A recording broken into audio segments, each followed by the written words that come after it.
Hey tubers, just back from a road trip. Went upstate to close out a deal.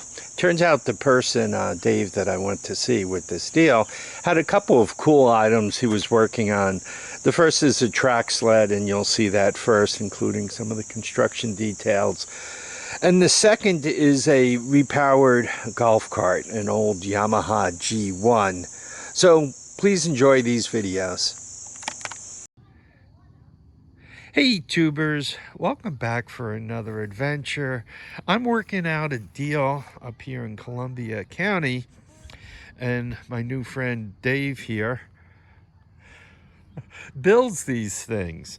And what he does is he takes an old snowmobile, something somebody doesn't love and want anymore, and obviously he cuts the skis off. I'm not getting my finger in.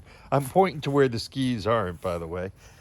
And what he does is he puts a Predator motor on here, you know, one of those $100 ones, now $129. Torque converter, you can see he gears it down. Then he drives the track directly. So this is basically a mule, right? It's just a drive system. Then you stand here in the back on the sled, and you can see how it's being towed. And right, you steer here. I'm gonna have him set up a quick demo for you. Okay, Dave, show me how to make a turn here. Just push down at the back. If you're going slow, pivots to the right, pivots to the left. If you're out in the middle of a field going faster in deep snow, lean it right over. Wow, that's cool. Now that Predator engine has an oil switch. You just bypass that? Just unplug it. Wow. Now, how much have you towed with this rig? About 900 pounds, plus or minus. I don't know that for sure, but quite a lot with the ice fishing gear and people. 2 sleds. So this is basically your mule to get out there with ice fishing? Yes. And pack snowmobile trails. Boy, it is amazing, because I just happen to have a couple of snowmobiles looking for something to do. So let's talk about some of the details of construction. And once again, excuse the video, it's on my iPhone. The suspension is welded, and the reason why is, here, show us. If it's not welded, you can't manipulate it as well. As you push down on that, the suspension would take up, right, and it would basically stay on the ground.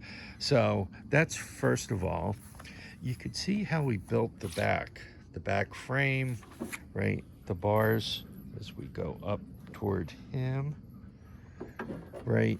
So once again, as you push down, those stops allow you to do that. The details of the way he's got the sled hooked up, he's also bent this downward, so if it's more of a direct pull. You could see the length, and geared as this is, what did you say you're geared down to? This is a 12 to 12, so that's 1-to-1. And what's this back here? 36. 36. 10 to 12 to 12 to 36. Original snowmobile driveline.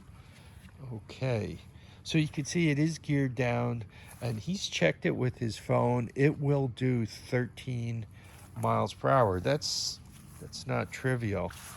Have you seen any of these with the reverse gearbox on them? I have, but this whole unit pushing backwards on the sleds, it would cause a lot of problems. Yeah, probably a jackknife through that. Yeah, right. It's easy enough to hop off, pick these handlebars up in the air like this, and I can literally walk it right around in a circle if I'm on snow or ice. Yeah. Very simple. Yeah, that's cool. That's cool. He's got his box here, spare belt, and whatever else one might need. I gotta tell you, if anybody has a snowmobile that's dead, this just seems like a good idea. Even if you have one that's not dead. If you could buy it, get the engine so it shows some potential to run, perhaps sell the engine off, use that to finance part of the project. So you're saying snowmobiles suddenly have a crazy value up here. You They can't. do. I mean, they're recycled one after the next to build these. There's a group on Facebook my buddy Amos started. That's who I got to give a shout out to him for those handlebars. That's Amos's patented handlebars. They're the best I've ever seen.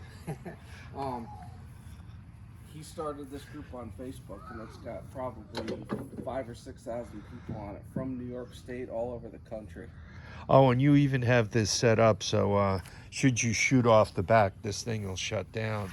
Yes, kill switch. And you're saying that basically with this setup, you just give it a tiny little bit of fuel, and she's pulling like no tomorrow. Yeah. I can go all winter on one tank just about with the Predator. Oh, no kid, it's that good on fuel too. Amazing.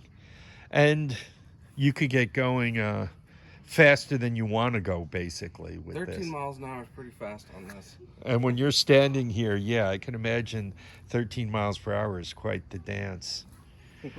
Well, I gotta thank Dave for this. Now, what did you call this thing again? Track sled. Track sled. Yes, sir. Because it's just a track and a sled. Well, thank you all for watching. I'm looking forward to the comments. Get out there and recycle a snowmobile. Once again, feet down, heads up. Get out and enjoy each and every day. You don't know how many you're going to get, so get out and have some fun. Bye now. Hey tubers, welcome back for another adventure. So we're looking at all of Dave's projects here. Now, what is this thing? Old Yamaha G1 golf cart. The two-stroke motor in it was blown up. I didn't want to throw it out, so I repowered it again with a Harbor Freight 212 Predator motor. And you can sit 4 people, right? 2 in the back, the 2 in the front. 2 adults for sure, maybe 2 kids on the back. Here, let's see what's inside of this beast. Oh yeah, we have the old Predator. Whenever I see a build like this, I'm always curious to how people did the repowering. So, what is that? 10 tooth on the clutch? 10 tooth centrifugal to 14 tooth on the main original driveline. And you were saying this does 13 miles per hour just like the other beast. 13 to 15. It's a little bit faster than the track sled. And it's strong. It's geared down nice and low. It is. It is. I usually use it to water the ducks. We'll haul 10 gallons of water up on the back of this, and maybe 2 or 3 people on it. We use it to bring feed up, bedding. It's basically like a little work machine. I think I don't know if my iPhone. I normally don't record on an iPhone, but I'm just wondering if it's picking up the ducks quacking in the background. Yeah, I love it. Now, I have one of these, and I put a TRX 200 SX motor on it. You know, the ATV motor.